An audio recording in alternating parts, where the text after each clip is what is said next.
Bonsoir et bienvenue à tous. À la une ce soir, cette nouvelle attaque à Paris en plein procès des attentats contre Charlie Hebdo. Elle a eu lieu, cette attaque, devant les anciens locaux de l'hebdomadaire satirique dans le 11e arrondissement. Attaque à l'arme blanche. 2 journalistes de l'agence de presse Première Ligne ont été blessés 5 ans après les attentats. Le choix de ce lieu n'a évidemment rien d'anodin. On en parlera dans un instant avec nos invités. On parlera aussi de la justice et de son ministre. C'est du jamais vu. Les magistrats défilaient hier dans toute la France contre Éric Dupond-Moretti. Alors ces récentes déclarations et prises de position ont été vécues comme autant de provocations. Jusqu'où ira la défiance entre les juges et leur garde des Sceaux? Ce sera notre débat ce soir. Enfin, le bloc-notes, comme tous les vendredis que l'on retrouve, la campagne américaine vue par François Durper et le feuilleton du Brexit qui continue. Ce sera avec Alex Taylor. Voilà donc pour le programme. #CVR pour réagir sur Twitter. On y va.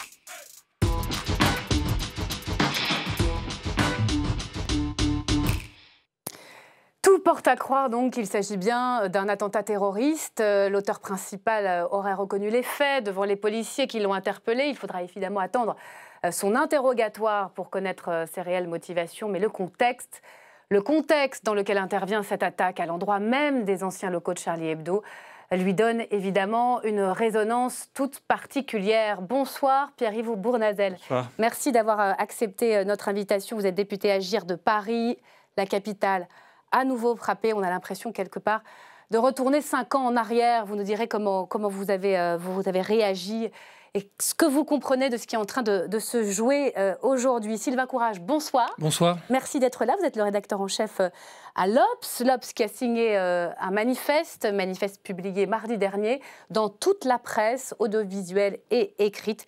Manifeste à l'initiative de Riss, le patron de Charlie Hebdo. La liberté d'expression en prend-elle un coup ce soir? Saïd Bouzidi, ancien responsable d'information de la BRI de Paris, va nous parler des conditions de sécurité. Il nous rejoint dans un instant. Et bonsoir Stéphanie Despierres.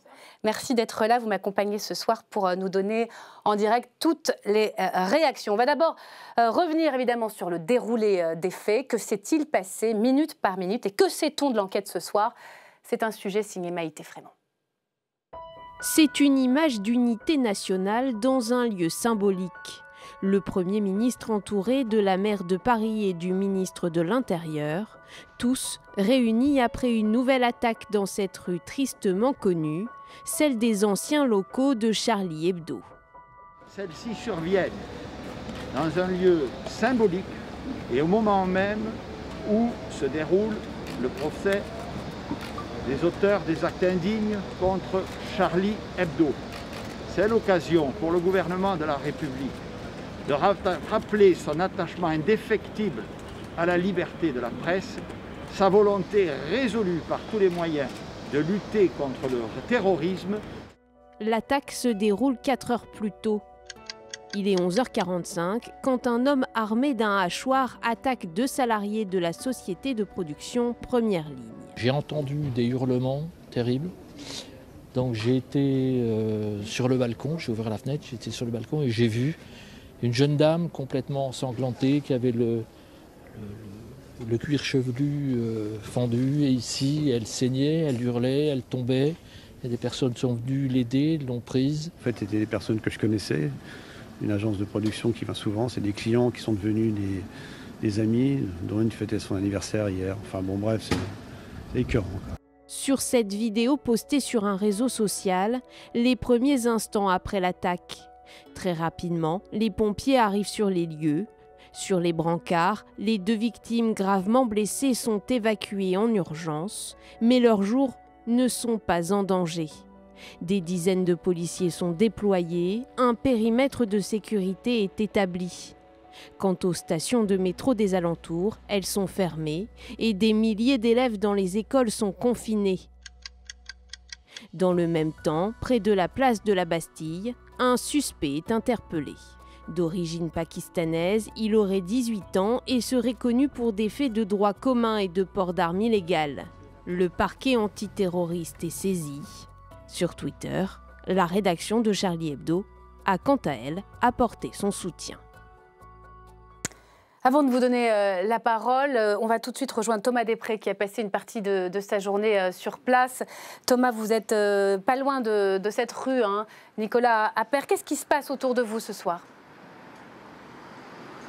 Eh bien Myriam, peu à peu le périmètre est en train d'être levé. Il y a quelques secondes encore, on vient de voir 2 camions de police qui sont repartis des lieux. Il y a quelques heures encore ici, la zone était inaccessible. Pendant plusieurs heures, la police a ratissé le quartier. La police technique et scientifique faisait ses relevés. C'est tout juste au bout de cette rue qu'ont eu lieu les faits, à la mi-journée donc.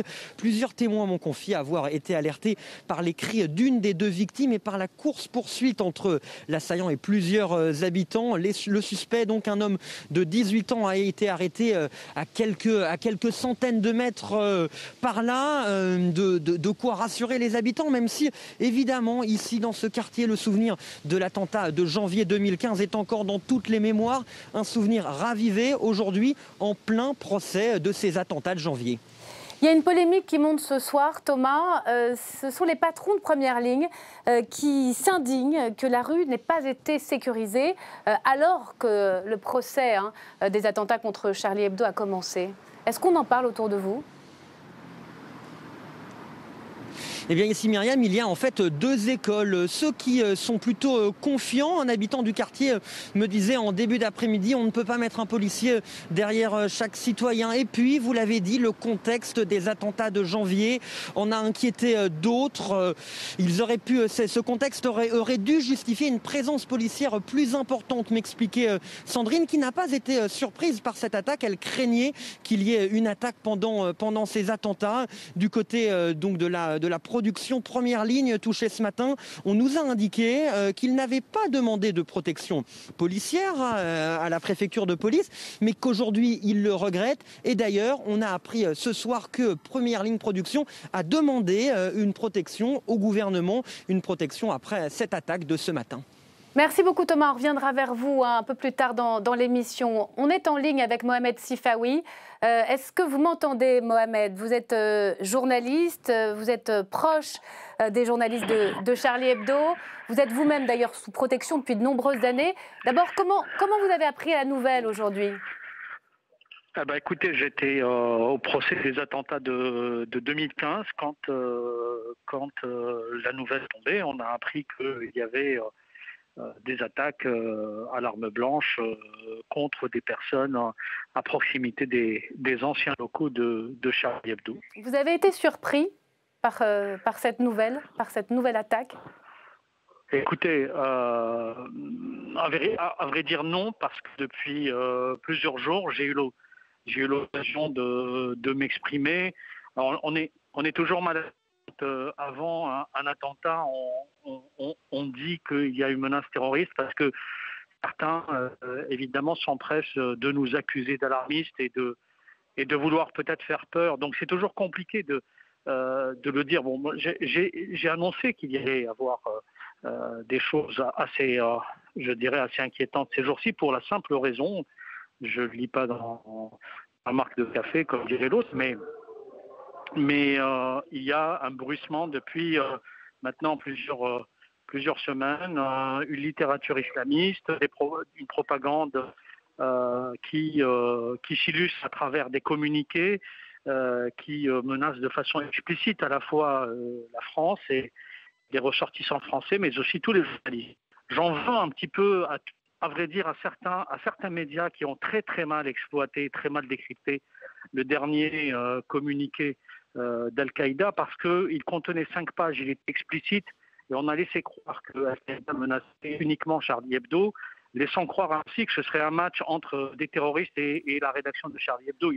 Il est tout à fait inadmissible de faire supporter un non-jeu comme celui-ci sur l'épaule de la seule rédaction de Charlie Hebdo. En vérité, le communiqué d'Al-Qaïda, publié il y a de cela quelques jours, à la veille de l'ouverture du procès, disait clairement que c'était toute la société française qui était menacée. Tous les journalistes français sont menacés. Et donc ce n'est pas une question qui concerne uniquement Charlie Hebdo, mais toute la société française qui est placée aujourd'hui comme cible prioritaire aux yeux des terroristes. Donc, on va faire réagir Sylvain Courage, qui est journaliste à l'Obs, mais peut-être pour bien comprendre, vous considérez aujourd'hui que la presse française a laissé tomber Charlie ? Moi, je considère tout simplement qu'il y a eu deux moments très importants dans la vie de Charlie Hebdo. Il y a eu évidemment avant des caricatures avant le procès, où Charlie Hebdo, j'en suis témoin puisque j'avais témoigné pour ce journal, avait été littéralement abandonné par une grande partie à la fois de la classe politique française, une grande partie de la société française. Une deuxième partie au moment de l'incendie qui avait visé des locaux de Charlie Hebdo, où on a tout fait pour minimiser, où certaines voix de l'extrême gauche, ou certaines voix comme ou d'autres ont voulu minimiser, voire ont commencé à rire de cet événement, qui était quand même le prélude de ce qui allait se produire en 2015. Au lendemain de 2015, parce que c'est peut-être une société qui ne fonctionne qu'à l'émotion, il y a eu effectivement cet élan extraordinaire du 11 janvier, mais très vite, cet élan est retombé. Et on a vu ces derniers temps des gens se questionner s'il était légitime de republier les caricatures. Alors, la une de Charlie Hebdo, on peut y revenir dessus.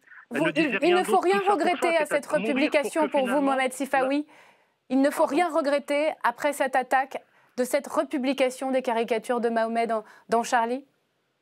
Mais absolument pas, parce que ce que veulent les terroristes, c'est nous faire renoncer à un projet de société qui est basé sur la notion de liberté. La notion de liberté renferme d'abord la question de la liberté de conscience, qui est la plus fondamentale. Parce que... Ah, on ne vous entend plus, Mohamed Sifawi. Merci, la ligne était mauvaise. Sylvain Courage, c'est vers le journaliste que vous êtes que je me tourne. Quand vous entendez un confrère, Mohamed Sifawi, qui est sous protection, qui a fait beaucoup dans ses travaux sur l'islamisme, sur le fondamentalisme, et qui dit, au fond, on nous a un peu lâchés. Oui, je comprends très bien leur sentiment. C'est vrai que ça remonte à loin. Au premier procès, après la publication des caricatures, il y avait eu une solidarité, mais c'est vrai qu'ensuite, Charlie a porté seul le fardeau de cette liberté d'expression portée comme un étendard. Et donc, ils relèvent l'étendard. Ils l'ont relevé à nouveau en republiant les caricatures. Vous, à l'Obs, vous y avez pensé à un moment donné de les publier ou d'accompagner cette republication ? La question a été posée plusieurs fois sur la publication des caricatures. À titre personnel, moi, je comprendrais très bien qu'on le fasse, mais c'est une décision, écrasante pour un directeur de rédaction ou pour un patron de journal que de les publier parce que c'est une décision qui est compliquée à assumer collectivement. La force de Charlie, c'est qu'ils l'ont assumé collectivement, et la difficulté dans les rédactions, je crois, et là je vous parle très sincèrement, c'est de trouver un consensus sur un sujet pareil. Donc la solidarité s'exprime, elle est réelle. Le texte qu'on a tous repris, il était nécessaire, c'était le moins que nous puissions faire, mais c'est vrai que Charlie peut avoir l'impression d'être seul à s'exposer. Voilà. Pierre-Yves Bournazel, d'abord, comment vous avez réagi aujourd'hui ? Il était environ 11h40 quand on a appris cette nouvelle attaque à cet endroit-là, si symbolique. Je crois que comme beaucoup de Parisiens, beaucoup de Français, on a le sang glacé. D'abord parce que, évidemment, c'est une attaque absolument ignoble. On pense d'abord aux victimes ce soir, à ces deux personnes, à leur famille, à leur entourage, une vive émotion. Et puis aussi parce que, évidemment, c'est symbolique. Ce sont les anciens locaux de Charlie Hebdo et ça nous rappelle bien l'horreur que le procès nous avait déjà rappelé depuis quelques jours. Et donc, forcément, on voit bien là que c'est grave et qu'il y a encore un travail considérable à mener et qui est extrêmement difficile parce que l'enquête nous dira quelles étaient les motivations exactes de cet individu. On ne connaît pas, laissons l'enquête, le travail se faire. Et puis, je voudrais saluer le travail des forces de l'ordre et de sécurité qui ont été extrêmement réactives. Et elles sont parfois critiquées, heureusement que dans notre République, on peut compter sur ces forces de sécurité, sur les forces de l'ordre qui font un formidable travail. Et l'enquête ensuite et la justice sera saisie. Et elle aussi, il faut qu'elle fasse son travail. Et nous devons aussi soutenir la justice en France qui a une lourde mission aussi d'établir ensuite les faits et de juger. Vous imaginez, pour les familles de victimes, au procès dans cette cour d'assises spéciale qui entend des témoignages, des complices de ceux qui ont aidé les tueurs, les frères Kouachi, prendre en pleine poire, quoi, en plein ventre, ce qui s'est passé ce matin. Mohamed Sifawi nous disait qu'il était au procès lorsqu'il a appris cette nouvelle. Oui, je crois que c'est douloureux, c'est violent. On ne se remet pas de ce qui s'est passé. Les Parisiens qui se connaissent très bien ce lieu, on s'est tous rendus sur le lieu quelques jours après pour voir, parce qu'on se pose beaucoup de questions et donc il est normal que le peuple de Paris a été profondément meurtri. Et aujourd'hui, évidemment, il y a beaucoup de souvenirs qui reviennent. Mais maintenant, il faut qu'il y ait ce travail-là, ce travail de l'enquête, de soutenir celles et ceux qui assurent notre sécurité, dans cette chaîne de sécurité des forces de l'ordre et des sécurités, de nos policiers, de nos gendarmes, et aussi évidemment des magistrats qui seront ensuite saisis. Alors avant d'avoir les réactions des différentes personnalités politiques avec Stéphanie Despierres, d'abord je salue Monsieur Saïd Bouzidi, merci d'être avec nous. Vous êtes, je le disais, ancien responsable d'information de la BRI de Paris. On va s'interroger...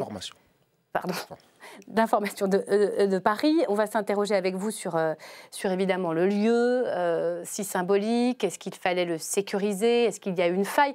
Mais d'abord, on est encore en ligne quelques secondes avec Mohamed Sifawi. Avant de vous laisser repartir, est-ce que vous pouvez nous décrire la manière dont les familles de victimes ont reçu cette nouvelle attaque ce matin dans le cadre du procès? À vrai dire, je n'ai pas discuté avec beaucoup de familles de victimes parce que j'ai vu très vite qu'il y avait un sentiment d'effroi. Comme à chaque fois, vous savez, les familles des victimes, quel que soit l'attentat, là où il se produit, ça réveille chez eux un sentiment terrible, surtout ceux qui ont perdu un proche ou ceux qui ont été physiquement blessés. Donc il y a eu très vite, évidemment, chez tout le monde, des avocats, et il y a eu même une suspension, je pense, une suspension de séance de la part du président qui voulait s'enquérir de la situation avant que le procès ne reprenne.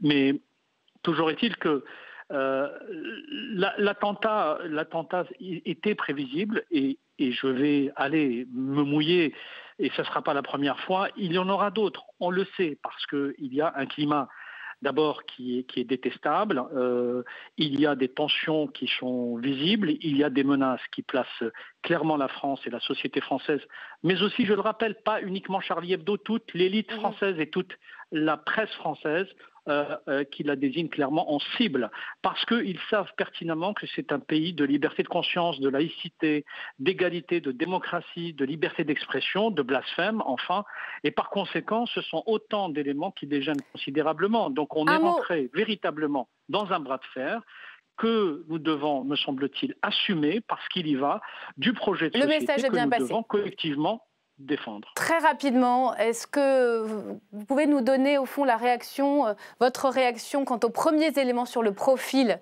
de l'assaillant? On sait qu'il est très jeune, 18 ans, d'origine pakistanaise, connu pour des faits de droit commun, de délinquance. Ça vous surprend ce profil ou ces premiers éléments de profil? Pas du tout. Je n'ai pas eu le temps de travailler, je dirais, en profondeur et en détail sur le profil, mais quand on apprend que l'auteur d'un acte terroriste est, je dirais, connu des services de sécurité pour des faits de délinquance, aujourd'hui, c'est dans l'ordre des choses.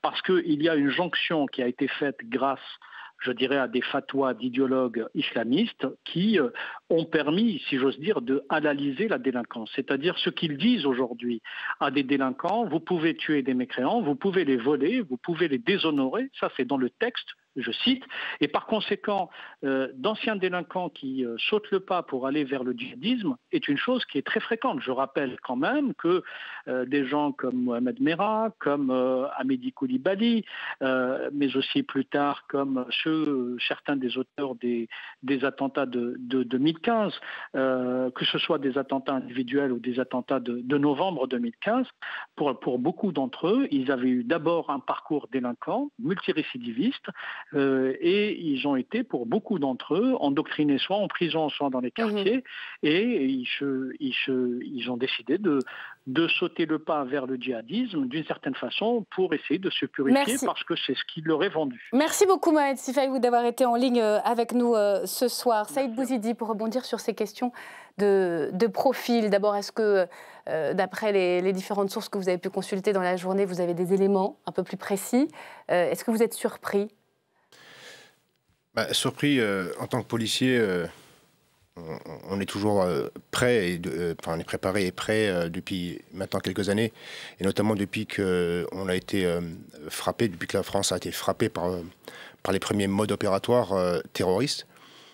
Il n'y a qu'à voir ce qu'a mis en place en particulier la préfecture de police à Paris, qui s'est dotée d'effectifs supplémentaires, de matériel supplémentaire. On a investi beaucoup dans la vidéoprotection, la vidéosurveillance parisienne. Et pourtant, notamment, cette rue Nicolas Appert n'a pas été surveillée. Est-ce que c'est une faute? Alors, j'ai pu lire et entendre ce genre de commentaires. Vous savez, citez-moi un pays dans lequel il n'y a pas ce risque zéro.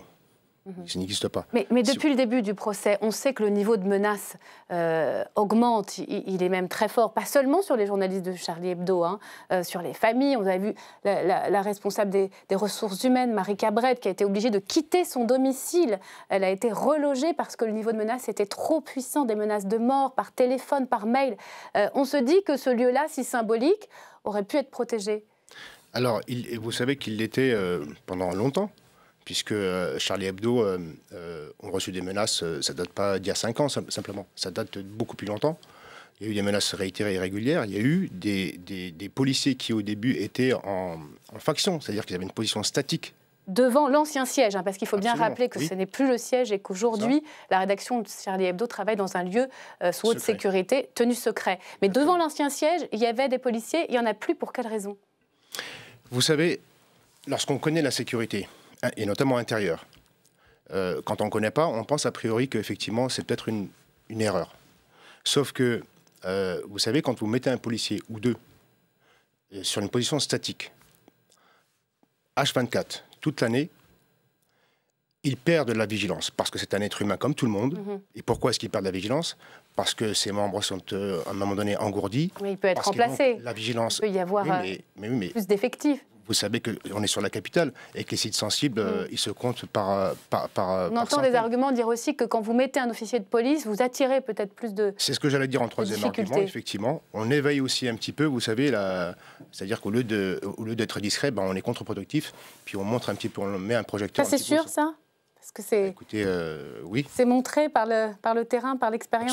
Absolument. Moi, ce que je retiendrai plus, en fait, et je pense que j'engage tout le monde à reconnaître quand même que la rapidité d'interpellation de l'individu en question est à souligner. Parce qu'il y a eu, dans les années passées, vous savez, cette cavale, par exemple, si on parle de Charlie Hebdo, les frères Kouachi, qui se sont baladés quand même pendant 24 heures quasiment. Là, on a une réactivité qui est juste extraordinaire. Et je pense que c'est ça qu'il faut Quelques heures à peine. Ça veut dire aussi que... L'arrestation est intervenue quelques heures à peine. Ça veut dire que la police a mis en place des systèmes qui fonctionnent. Allez, les réactions, Stéphanie, alors quelles sont-elles depuis ce matin? On le sait, même l'ancien chef de l'État, François Hollande, s'est exprimé, Manuel Valls et beaucoup d'autres. Oui, évidemment. Alors, vous l'avez vu, le Premier ministre Jean Castex s'est rendu rapidement sur les lieux. Et puis, l'attaque ravive le souvenir de 2015 pour François Hollande et Manuel Valls, qui étaient tous deux au pouvoir lors de l'attaque contre Charlie Hebdo. L'ancien président a publié un communiqué. Une fois encore, c'est la République qui est frappée. Mais comme hier, elle saura montrer la force de ses valeurs et la fermeté de sa réponse. Son ancien Premier ministre, donc Manuel Valls, a fait part de son émotion, sentiment de revivre un cauchemar. Mon soutien et ma solidarité avec les blessés et leurs proches dans l'attente des éléments de l'enquête. Plus que jamais, je suis toujours Charlie. Il utilise le hashtag je suis toujours Charlie. Dans la majorité, beaucoup de réactions également. Christophe Castaner, le président du groupe La République En Marche et ancien ministre de l'Intérieur, a exprimé donc sa solidarité aux victimes et son soutien aux forces de l'ordre. Nous ne devons surtout pas nous habituer, a expliqué Patrick Mignola, le président du groupe Modem. Nous devons impérativement trouver les moyens de combattre les racines de ce mal. Jean-Luc Mélenchon, lui, dénonce une infâme agression et il salue le travail de Première Ligne, la maison de production si utile pour une information libre, écrit le chef de la France Insoumise.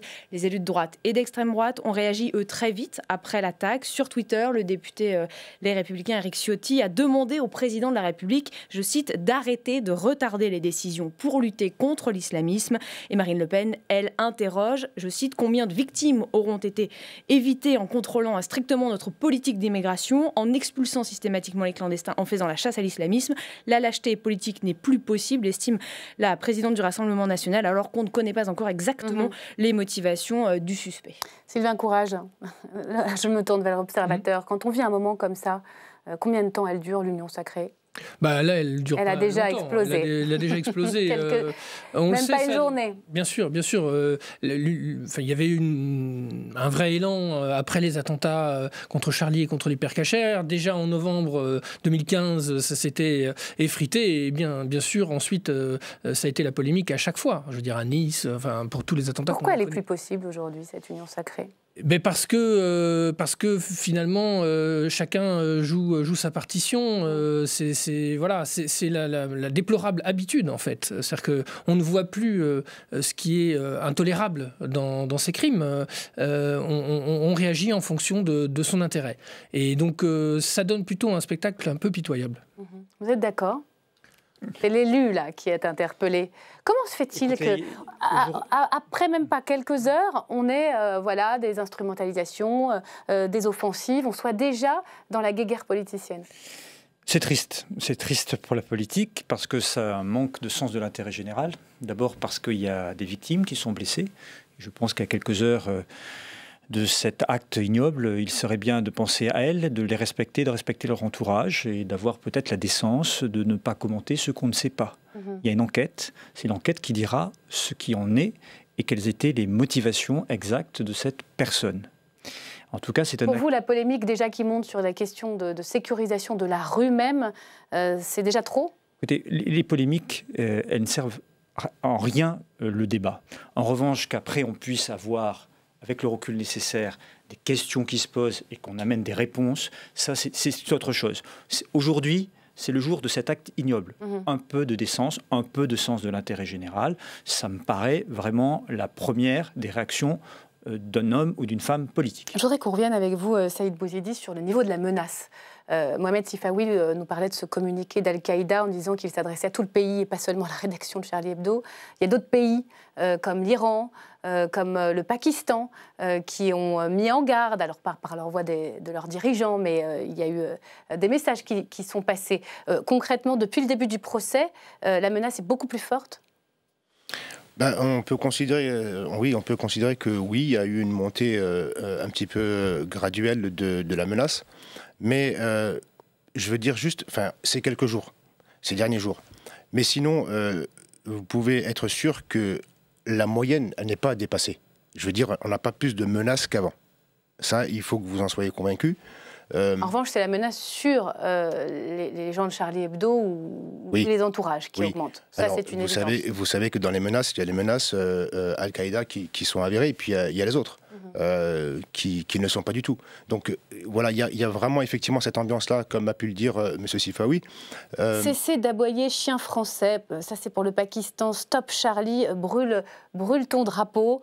Il y a un communiqué aussi du ministère iranien des Affaires étrangères. L'acte offensant de la publication française est une provocation. Pour Al-Qaïda, c'était si vous n'arrivez pas à limiter votre liberté d'expression, préparez-vous à vous confronter à la liberté de nos actions. Est-ce que vous, au fond, vous craignez que des voix s'élèvent en France pour dire ils l'ont bien cherché ? On sait qu'il y a eu des voix de ce genre de propos ont été tenus même après les attentats de janvier 2015. Et donc forcément, à bas bruit, ces arguments-là peuvent circuler. Mais évidemment, c'est inadmissible. C'est pas une position. Je veux dire, le principe de la liberté d'expression, on le redit à chaque fois, mais il est au cœur de notre société, de notre vie commune. Donc il est absolument impossible de transiger avec ça. Et il va falloir résister à ces arguments et à la lâcheté que ça représente. Quand Mohamed Sifawi dit qu'il va y avoir d'autres attentats, Sylvain Courage, qu'il va falloir résister maintenant. comment on résiste concrètement? Est-ce que vous pensez vraiment, par exemple, qu'une manifestation comme celle du 11 janvier, qui avait réuni 4 millions de personnes, 11 janvier 2015, est encore possible aujourd'hui? Écoutez, nous traversons une période extrêmement difficile. L'histoire s'accélère. On pourrait parler des tensions internationales. Vous avez relié certains propos. On voit que les lignes bougent très vite. Le risque terroriste, il n'est pas récent. Il existe encore. Il est très prégnant. Il est très profond. On a une société française, mais d'ailleurs beaucoup de sociétés des pays occidentaux très fracturées. Des fractures économiques, des fractures sociales, des fractures communautaires, des fractures territoriales. Moi, je pense que les politiques ne doivent pas aiguiser les tensions. Au contraire, ils doivent trouver les voies du rassemblement et de l'apaisement dans une société. Et ça sera de plus en plus difficile. D'ailleurs, il est de plus en plus difficile d'être modéré, il est de plus en plus difficile d'être rationnel, il est de plus en plus difficile d'être responsable. Il est toujours plus facile de hurler, de caricaturer, de simplifier. Moi, je suis très attaché à des fondamentaux, vous l'avez justement dit, la liberté d'expression. Oui, ça fait partie de notre pacte républicain, mais bien au-delà des valeurs, des lumières, de ce qui fonde aujourd'hui notre vision de la société. Et on peut être en désaccord avec Charlie, peu importe, on peut être pour ou contre, mais qu'on soit pour ou contre Charlie, on veut que Charlie puisse s'exprimer. Et Charlie, évidemment, nous les soutenons. Et je suis aussi toujours Charlie. Je pense que c'est important de le dire. Moi, je peux ne pas être toujours d'accord avec ce qui est écrit, disons Charlie, comme dans l'Obs, dans Le Point ou ailleurs. Eh bien, c'est la liberté. On a besoin de cette liberté, on a besoin de la faire vivre et de l'assumer et de protéger celles et ceux qui font vivre cette liberté d'expression. Merci beaucoup. Vous avez quelques secondes pour le mot de la fin, Sylvain Courage. Elle n'est pas absolue, elle est limitée par la diffamation, par l'incitation à la haine raciale. Je veux dire, c'est quelque chose aussi qui doit être utilisé à bon escient. Mais elle est encadrée par la loi, vous avez parfaitement raison. Elle est totale et en même temps encadrée. Merci, on va s'arrêter là. Merci infiniment d'être venu sur le plateau d'LCP commenter à chaud cette attaque qui tout porte à croire qu'elle est terroriste. Alors avant de refermer cette page, on va retrouver une dernière fois Thomas Després. Je rappelle que vous êtes à 2 pas de cette rue Nicolas Appert. Thomas, est-ce que la vie normale reprend peu à peu? Et est-ce qu'on en sait un peu plus ce soir sur le profil de l'auteur présumé de ces faits? Alors Myriam, oui, la vie reprend peu à peu, mais le périmètre est toujours bloqué à l'entrée de cette rue Nicolas Appert. Mais les journalistes sont encore présents, ils ne devraient pas rester encore très longtemps. Sur le principal suspect, il a été très rapidement interpellé après avoir pris la fuite. Il a été interpellé grâce aux caméras de vidéosurveillance et au son qu'il avait sur ses vêtements. C'est un homme de 18 ans, d'origine pakistanaise, connu des services de police pour avoir détenu illégalement une arme, mais pas pour des faits de radicalisation. Il a reconnu les faits lors de son interpellation, mais il faudra attendre la fin de son interrogatoire pour connaître précisément le déroulé des faits. En attendant, des perquisitions sont en cours à son domicile, présumé dans le Val d'Oise. Le parquet national antiterroriste s'est saisi de l'affaire pour tentative d'assassinat en relation avec une entreprise terroriste et association de malfaiteurs terroristes. Merci Thomas pour ce point complet. Voilà donc ce qu'on pouvait dire ce soir. On va s'intéresser à présent à cette fronde des magistrats qui monte contre le garde des Sceaux. J'ai nommé Éric Dupond-Moretti.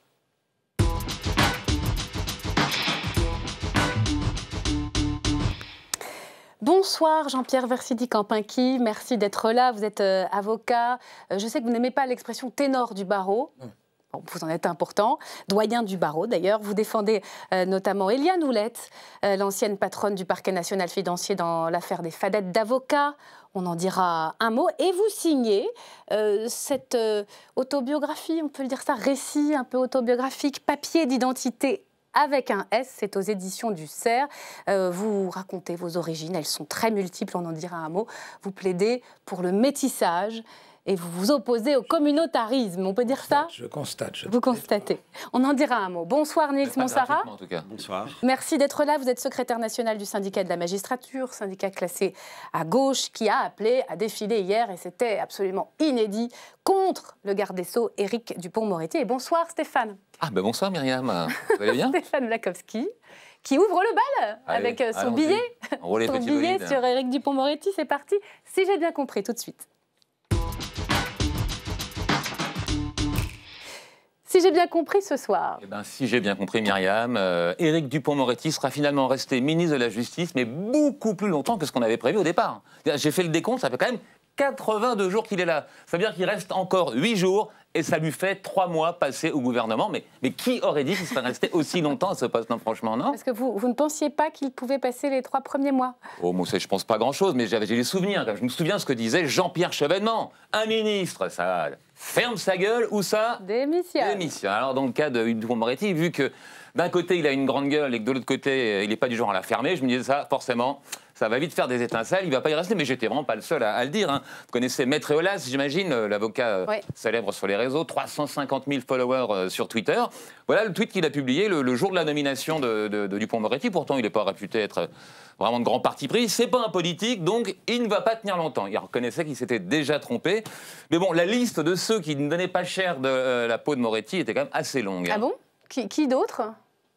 Les magistrats, pour commencer. Pas spécialement le syndicat de la magistrature, mais en tout cas l'USM, qui sont vos collègues, qui sont majoritaires, ils avaient carrément dit la nomination de Moretti, c'est une déclaration de guerre pour notre profession. Puis il y en avait d'autres. Il y avait la pétition des associations féministes qui reprochaient à Moretti d'avoir à la fois défendu des violeurs devant les assises, mais aussi critiqué le mouvement de MeToo. Mais je vais vous dire, la principale critique émise contre Moretti, ce qui faisait le plus douter de ses capacités, c'était ce qu'il avait dit lui-même. Parce que lui-même, il ne se sentait pas du tout à la hauteur du poste, souvenez-vous.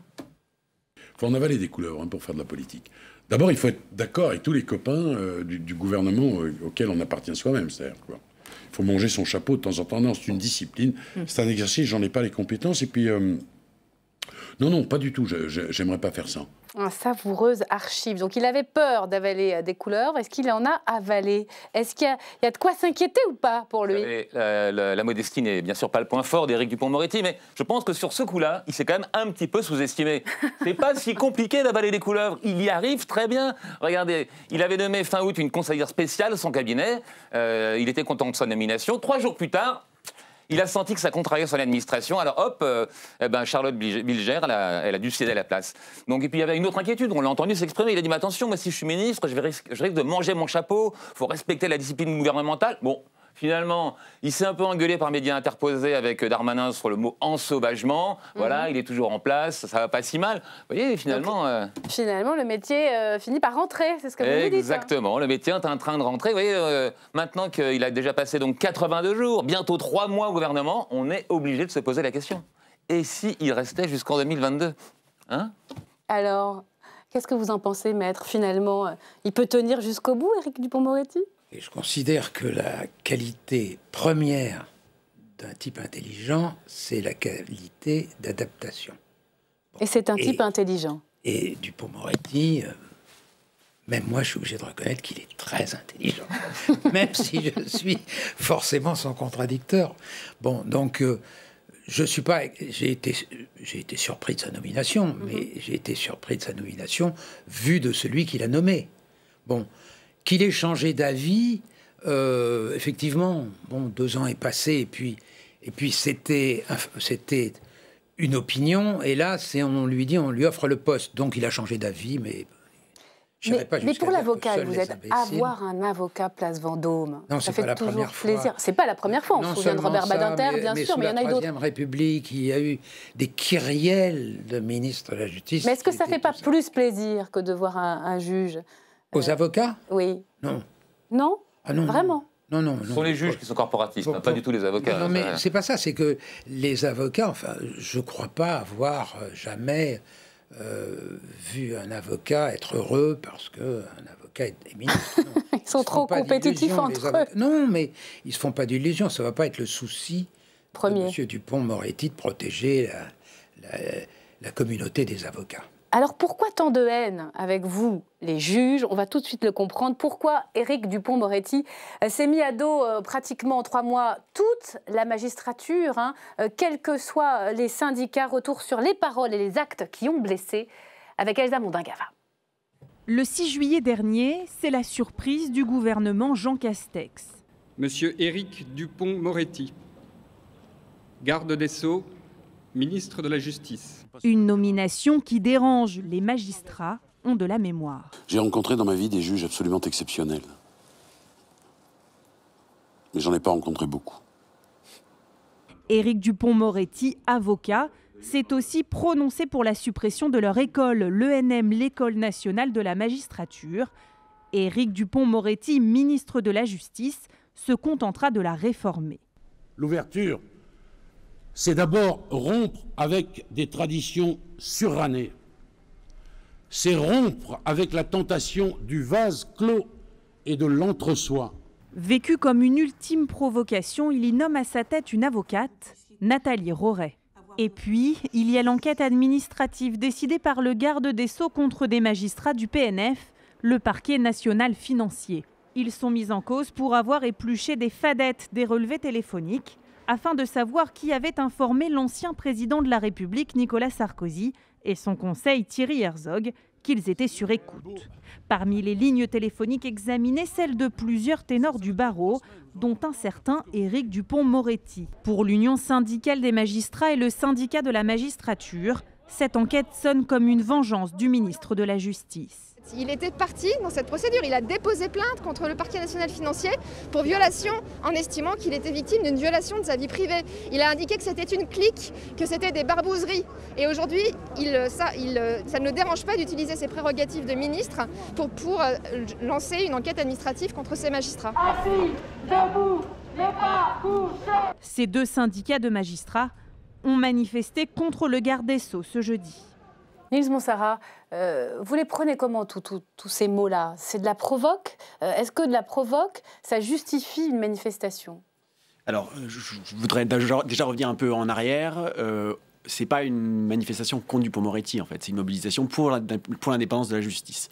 Alors après, c'est sûr qu'Éric Dupond-Moretti jette assez régulièrement de l'huile sur le feu. C'est peut-être pas nécessaire. Voilà. C'est pas non plus une mobilisation... Mais on a quand même l'impression que c'est sa personne et tout ce qu'il dit qui vous irrite plus que ses réformes. Parce que pour l'instant, il n'a pas fait grand-chose. Donc... on ne comprend pas encore. Pour l'instant, il n'avait déjà rien fait, qu'on disait déjà déclaration de guerre. Hein. Oui, alors c'est pas nous qui l'avons dit. Nous, quand il est arrivé, on a sorti une tribune dans Le Monde pour dire que globalement, on savait qu'il y avait des points de friction, mais qu'on savait qu'il pouvait aussi porter des messages, notamment sur des vrais progrès en termes de procès équitable. Par exemple, il s'est engagé pour les cours d'assises, contre l'enquête préliminaire, pour améliorer les choses. La réalité, c'est que pour l'instant, il arrive. Bon, les cours d'assises, il abandonne son projet d'essayer de sauver les cours d'assises, il laisse passer les cours criminelles départementales. C'est pas un peu tôt là pour le Pour l'instant, dire. En tout cas, il a avalé toutes les couleuvres où là où on avait des espoirs. Ce qui est clair, c'est qu'il ne donne pas l'impression d'aimer les juges. Et ça, les juges... C'est sûr que c'est... Est-ce que ça justifie, ça c'est de l'affect, d'avoir peur de lui et d'aller dans la rue? Ah mais c'est pas du tout parce qu'on a peur de lui. Vous n'avez pas peur de lui? Ah non, on n'a pas du tout peur de lui. Nous, on est là justement, si on s'exprime, c'est qu'on n'a pas peur de lui. Par contre, ce qui est certain, c'est que quand il y a des gens qui travaillent 60 heures par semaine et qu'en plus, ils sont maltraités par leur ministre, eh ben, c'est sûr que ça aide pas trop. Voilà. Donc c'est globalement un peu... les vexations, elles viennent de là, notamment. Qu'est-ce qui était le pire pour vous? C'est l'ENM? Ah non, pas du tout. Non, justement... L'École nationale de la magistrature? Pour l'ENM, nous, on a dit qu'il n'y avait pas de difficulté à ce qu'on nomme une avocate à la tête de l'ENM. Par contre, effectivement, traiter les magistrats de corporatistes, c'est peut-être pas une très bonne idée. Voilà. Vous n'êtes pas corporatiste? On est corporatiste comme toutes les professions. On n'est pas obligé de le dire, en tout cas. Voilà. Comme toutes les professions. Non, mais ce matin, ceci dit, j'ai trouvé qu'il faisait un petit progrès. Il a dit les journalistes sont corporatistes, les avocats sont corporatistes, les magistrats sont corporatistes. C'est sûr, c'est des professions qui ont des fortes identités. Est-ce que vous aimez les corporatismes? Non, nous, si le corporatisme... Alors, non, mais si le corporatisme... Attendez, mais si le corporatisme, ça veut dire faire passer l'intérêt de la profession contre l'intérêt général, eh ben non, les magistrats ne sont pas corporatistes. Voilà, c'est ça ce que je veux dire. Maître Versini-Campinquier, est-ce que vous êtes surpris de ce bras de fer si puissant entre la magistrature, quelle qu'elle soit, les juges, et Maître Éric Dupond-Moretti, garde des Sceaux? Je ne suis pas surpris parce qu'il y a eu un incident. L'incident qui fait peut-être que vous m'avez invité. Allez-y. L'incident du fait qu'il ait déposé une plainte, effectivement, contre des fadettes, des factures détaillées, des écoutes. Des décisions du parquet national financier. Une plainte. Alors, on entendait une magistrate qui disait qu'il a déposé plainte contre le PNF. Il a déposé plainte contre le parquet national financier. Il faut être extrêmement précis parce que c'est une affaire complexe. Vous savez très bien. C'est le PNF qui s'est évidemment senti. Alors, expliquez-nous, maître. Éric Dupond-Moretti, avant d'être nommé garde des Sceaux, a porté plainte parce qu'en gros, il avait été écouté. Non, il n'a pas été écouté. En tout cas, pas écouté, mais son téléphone, ses factures téléphoniques. Allez-y. C'est important de faire une distinction. Parce que, effectivement, la loi n'interdit pas de relever les fadettes des avocats. Les factures détaillées de téléphone. Bon, je ne vais pas porter de jugement. Officieusement, je dirais que je ne suis pas très favorable, mais c'est comme ça. Mais la loi ne l'interdit pas. On est d'accord. En revanche... Alors vous pensez que ce n'est pas une bonne méthode non plus, vous, d'écouter ? En revanche, il est théoriquement interdit d'écouter les avocats. Et je dis que c'est probablement un des scandales du moment, c'est que quand on dit à la télévision on n'écoute pas les avocats, il faudrait ajouter, en revanche, on écoute les clients des avocats quand ils parlent aux avocats. Et donc les avocats. Ça, alors, est-ce que vous pouvez expliquer, pour ceux qui nous regardent, ça revient un peu au même, nous remettre ça dans le contexte. Il s'agit de l'affaire Bismuth, des écoutes téléphoniques Sarkozy-Herzog, dans le cadre d'un soupçon... Un certain nombre d'avocats proches de Thierry Herzog. On vérifie leur fadette pour vérifier... Mais pas seulement des avocats, il y a tous ceux qui ont appelé Thierry Herzog. Il y a des magistrats qui ont appelé Thierry Herzog. Absolument. Vous avez aussi été... On a examiné les fadettes de magistrats. Les avocats, les juges, l'entourage de cet avocat Thierry Herzog, qui est l'avocat de Nicolas Sarkozy, se sont retrouvés dans les fadettes. Dans des recherches à travers les fadettes, des dates auxquelles ils auraient pu avoir un contact avec. Et y compris Maître Éric Dupond-Moretti. Y compris, entre autres, Monsieur Dupond-Moretti. Et donc, il dépose plainte, il renonce à sa plainte. Il y a une enquête... Depuis qu'il est garde des Sceaux. Oui, le lendemain. Et il y a une enquête qui a été diligentée par Madame Belloubet, son prédécesseur, et qui consiste à savoir s'il y a derrière ça, d'abord, une violation de la loi. Il y a une matière à poursuite, en fait. Ou un scandale manifeste, enfin bon. Et le rapport fait 129 pages. De l'inspection générale de la justice qui a été rendue il y a quelques jours. Je l'ai lu. Les 129 pages oui. Alors et dans les 129 pages, il n'est nulle part fait état, de mon point de vue, de faits qui relèveraient de sanctions disciplinaires.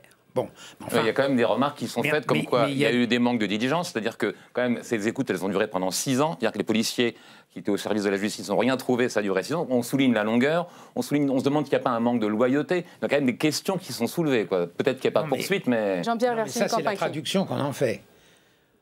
Votre cliente Éliane Houlette n'a même pas voulu répondre à ceux qui faisaient ce rapport. Il y a un moment se soustraire comme ça à la volonté de savoir. Je m'excuse, mais on mélange tout.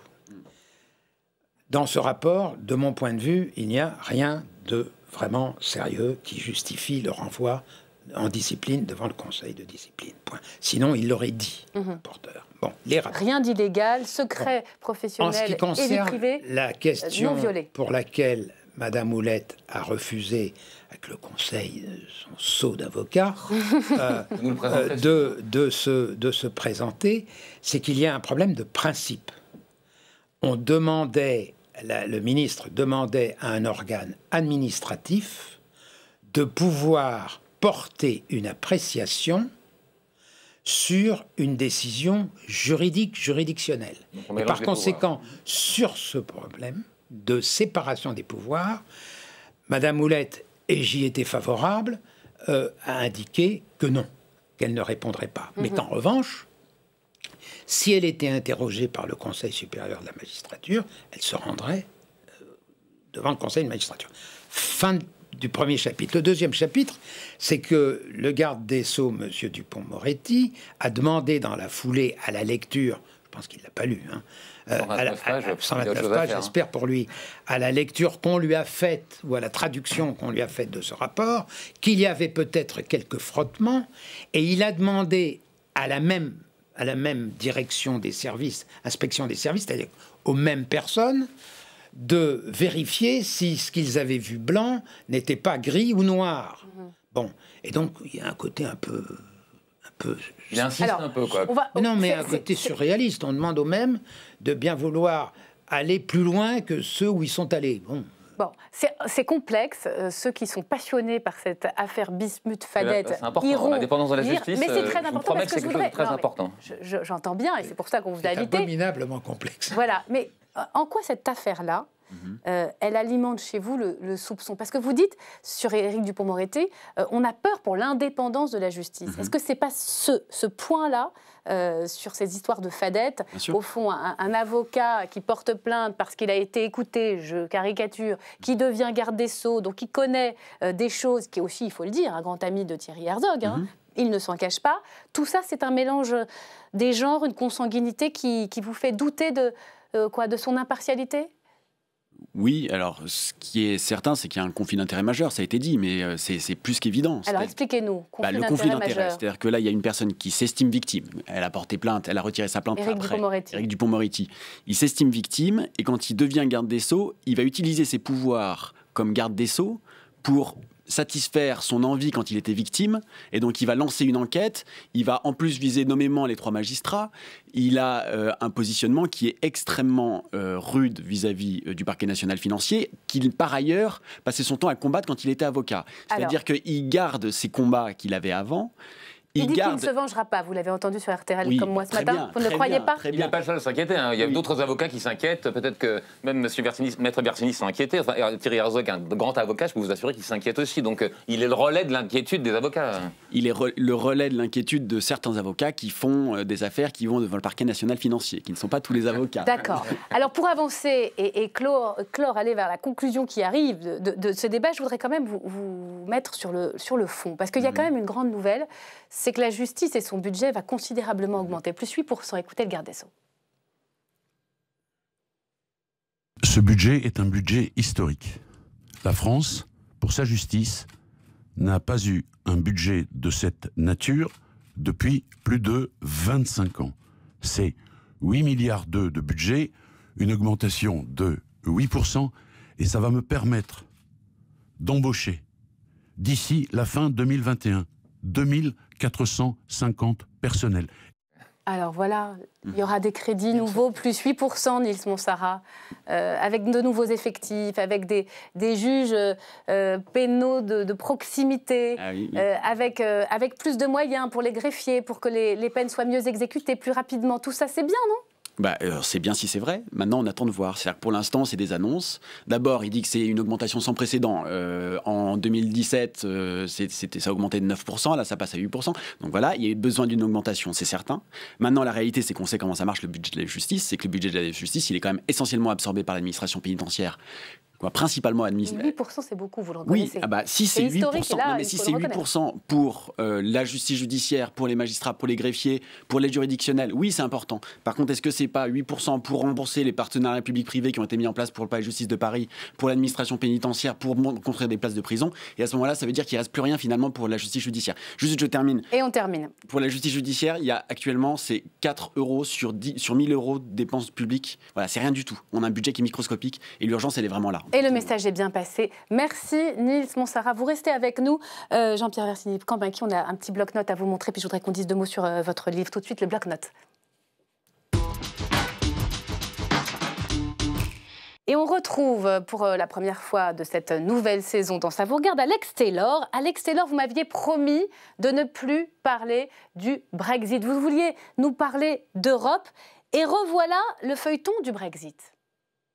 Oui, Myriam, ravi de vous retrouver. C'est vrai, mais là, difficile de ne pas en parler sur la chaîne parlementaire, car ce n'est pas tous les jours qu'un parlement, que dis-je, celui qui se vante même d'être the mother of parliaments, la mère de tous les parlements du monde, j'ai nommé la Chambre des députés britanniques, débat, mais sérieusement, cette semaine, pour savoir si oui ou non, il faut respecter la loi, à savoir le traité signé par Boris Johnson en novembre dernier avec l'Union européenne, vanté comme fantastique par ce même Johnson, et qui lui a valu d'ailleurs sa grande majorité. Eh bien, il s'est ravisé en se donnant la possibilité de revenir sur la partie la plus sensible concernant la frontière entre les deux Irlandes. Vous savez, Myriam, je n'ai pas toujours été très tendre à l'égard de Theresa May, mais regardez-là, l'ancien Premier ministre, qui nous prouve que la vengeance à l'égard de celui qui l'a remplacé est un plat qui se mange congelé. À peu près. Le gouvernement agit de manière inconsciente et irresponsable, sans égard pour l'image internationale du Royaume-Uni. Notre réputation sera ternie durablement.